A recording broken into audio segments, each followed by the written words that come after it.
Assalamualaikum warahmatullahi wabarakatuh. Pada kesempatan kali ini, saya akan menjelaskan mengenai farmakologi antivirus. Di sini yang akan saya bahas hanya beberapa penyakit saja. Tentunya, antivirus ini dapat mengobati setiap penyakit yang disebabkan oleh infeksi suatu virus, ya. Salah satu penyakitnya yaitu penyakit herpes.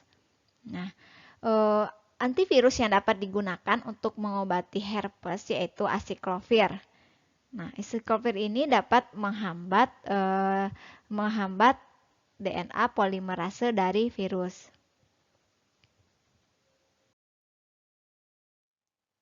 Indikasinya yaitu bisa untuk mengobati infeksi HSV yaitu herpes simplex virus lokal maupun sistem dan VZV yaitu varicella dan herpes zoster. Sensitivitas terhadap VZV ini lebih rendah, oleh karenanya dosis yang diperlukan itu lebih besar pada penyakit HSV. Dosisnya yaitu obat yang bisa digunakan yaitu acyclovir dan valacyclovir.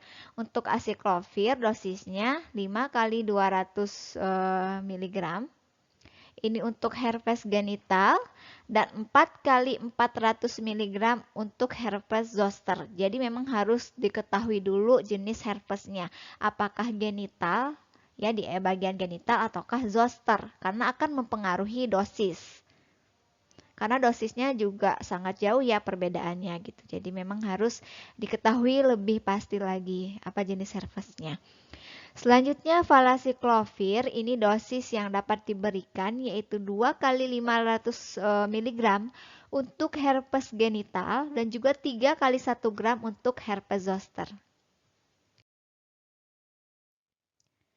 Efek samping dari penggunaan acyclovir ini pada umumnya dapat ditoleransi dengan baik, namun beberapa efek dapat terjadi yaitu mual, diare, ruam, atau bahkan sakit kepala dan sangat jarang dapat menyebabkan insufisiensi renal dan neurotoksisitas.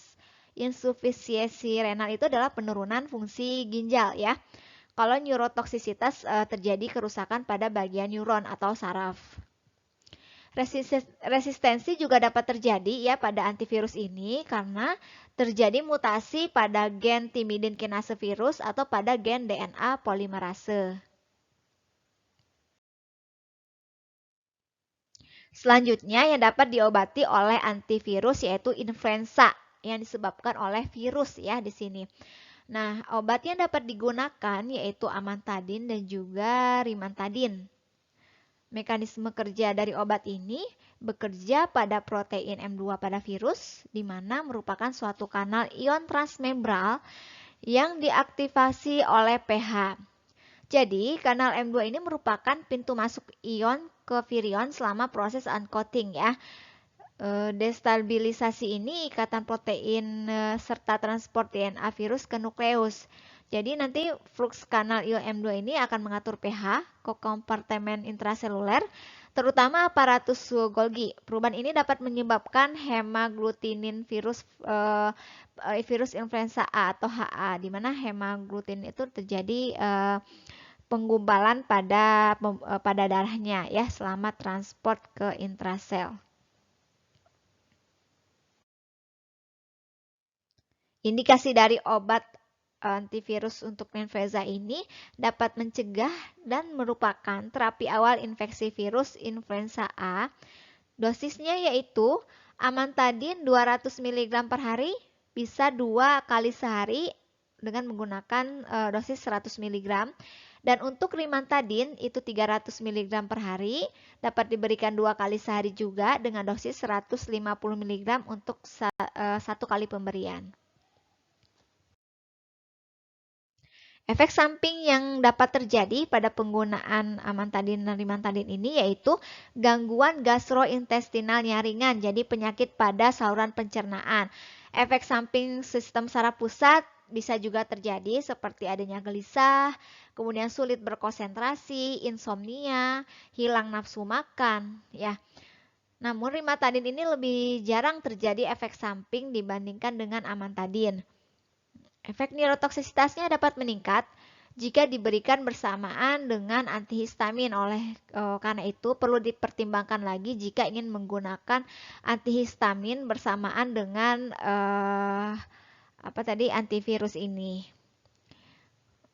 Resistensi juga dapat terjadi ya, tadi sudah dijelaskan karena adanya mutasi pada kanal M2 virus. Antivirus untuk influenza selanjutnya yaitu ada inhibitor neuraminidase. Obatnya ada oseltamivir sama zanamivir. Berikut mekanisme kerjanya, yaitu asamin asetil neuronaminat ini merupakan komponen mukoprotein pada sekresi respirasi, sehingga nanti virus akan berikatan pada mukus, namun yang menyebabkan penetrasi virus ke permukaan sel adalah adanya aktivasi enzim neuraminidase tersebut ya. Jadi hambatan terhadap neuraminidase ini dapat mencegah terjadinya infeksi gitu. Jadi menghambat enzim neuraminidase itu inti dari mekanisme kerja obat golongan ini. Enzim ini juga berperan penting pada proses pelepasan virus dari sel yang terinfeksi sehingga hambatan aktivasi enzim ini memungkinkan untuk menurunkan berkembangnya virus juga. Jadi menurunkan tingkat keparahan dari penyakit ini. Indikasinya yaitu untuk pencegahan dan juga bisa untuk terapi infeksi virus baik influenza A maupun influenza B. Dosisnya untuk zanamivir jadi dapat diberikan secara inhalasi ya. Ini dosisnya 20 mg per hari. Dalam dosis terbagi dapat diberikan selama 5 hari. Ada oseltamivir, ini dapat diberikan secara PO atau per oral, dosisnya 150 mg per hari, dapat diberikan 2 kali sehari, dengan sekali pemberian dosisnya itu 75 mg. Ini digunakannya lebih panjang yaitu selama 15 hari. Efek samping yang mungkin terjadi yaitu untuk zanamivir gangguan saluran nafas atas dengan gangguan saluran cerna. Ini dapat menyebabkan batuk, bronkospasme dan juga penurunan fungsi paru. Jika pasien mendapatkan terapi zanamivir ini direkomendasikan diberikan bronkodilator ya. Jadi untuk mengatasi terjadinya bronkospasme tadi atau adanya gangguan pada paru-paru pasien yang mendapatkan obat ini. Kemudian dihentikan jika kesulitan bernafas ya. Jadi jika timbul masalah pada saluran pernafasannya baik itu bronkospasme atau penurunan fungsi paru, nah diberikanlah bronkodilator ini tapi harus dihentikan penggunaan obatnya ya jika benar-benar kesulitan dalam bernafas. Oseltamivir ya, ini efek sampingnya bisa mual, muntah atau nyeri abdomen. Selanjutnya ini ada antivirus untuk HBV dan HCV. Obatnya ada lamivudin. Mekanisme kerjanya, lamivudin ini di metabolisme di hepatosit menjadi bentuk trifosfat yang aktif. Bekerja dengan cara menghentikan sintesis DNA secara kompetitif, ini menghambat polimerase virus dan aktif terhadap wild type HV. Indikasinya tentunya untuk infeksi HIV ya. Dosisnya dewasa 100 mg per hari. Untuk anak-anak dosisnya 1 mg per kilogram berat badan hingga 100 mg per hari. Tapi ini jika diperlukan. Lama terapinya bisa 1 tahun ya untuk yang hasil tes HbEAg-nya itu negatif atau lebih dari 1 tahun untuk yang hasil HbE-nya itu positif. Efek samping yang bisa timbul setelah menggunakan obat ini yaitu fatigu, kemudian sakit kepala dan mual, peningkatan ALT dan AST, ini biasanya berhubungan dengan munculnya mutan dari HBV yang resisten. Asidosis laket ini timbul pada pemberian lebih besar yaitu 300 mg untuk HIV ya.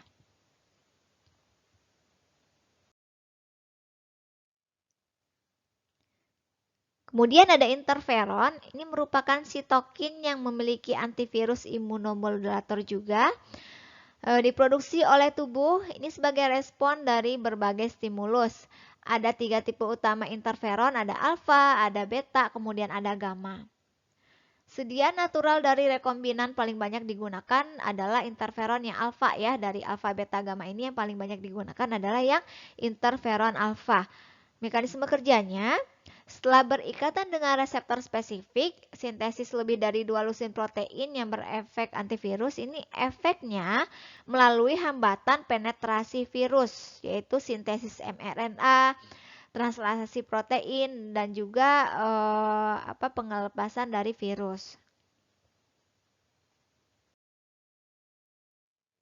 Indikasi dari obat ini yaitu dapat mengobati infeksi kronik pada infeksi virus hepatitis B maupun hepatitis C, di mana dosis yang diberikannya yang pertama untuk hepatitis B itu dewasa 5-10 mikro per hari dan anak-anak 6 mikro 3 kali per minggu selama 4-6 bulan. Untuk infeksi pada hepatitis C ini pemberiannya dengan cara disuntikan yaitu 3 mikro 3 kali seminggu selama 6 bulan dan dapat diperpanjang hingga 12 hingga 18 minggu jika responnya masih menetap.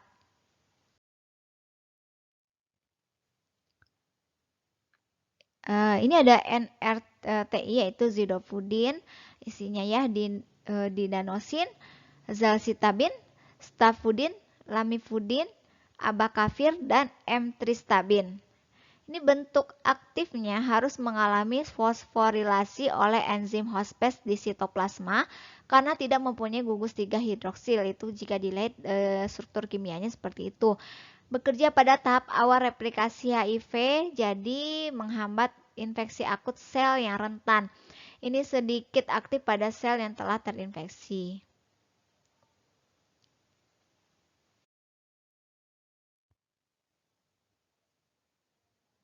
Obatnya ada tenofovir disoproxil fumarat. Ini merupakan NRTI pertama untuk terapi infeksi seperti NRTI harus melalui 3 tahap untuk menjadi bentuk aktifnya. Ini butuh 2 tahap fosforilasi saja sehingga harapannya dengan berkurangnya tahapan tersebut ini dapat mempercepat kerja obat dan konversi menjadi bentuk aktifnya itu lebih sempurna. Indikasinya untuk infeksi virus HIV baik tipe 1 dan 2 dan juga infeksi virus hepatitis B.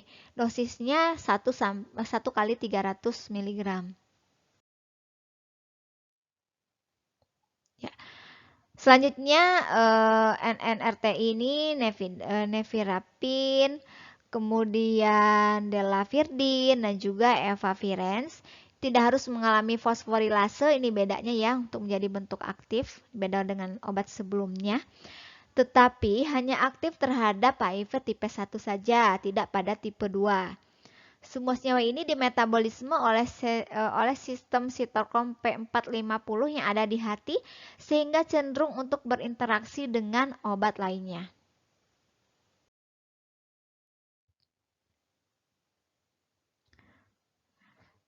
Kemudian ada enfuvirtid, ini mekanisme kerjanya menghambat fusi virus ke membran sel. Obat ini akan berikatan dengan bagian HR1 yaitu first heptade repeat pada subunit GP41. Ini kalau lebih dilihat mekanisme secara mendalam seperti ini ya. Sehingga menghambat terjadinya perubahan konformasi yang dibutuhkan untuk fusi virus ke membran sel. Indikasinya hanya untuk HIV1 saja dalam kombinasi dengan anti HIV1 lainnya. Jadi diberikannya secara kombinasi. Dosisnya dengan melalui suntikan 90 mg per mililiter.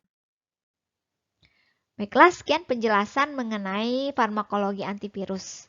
Saya akhiri penjelasan mengenai topik ini. Assalamualaikum warahmatullahi wabarakatuh.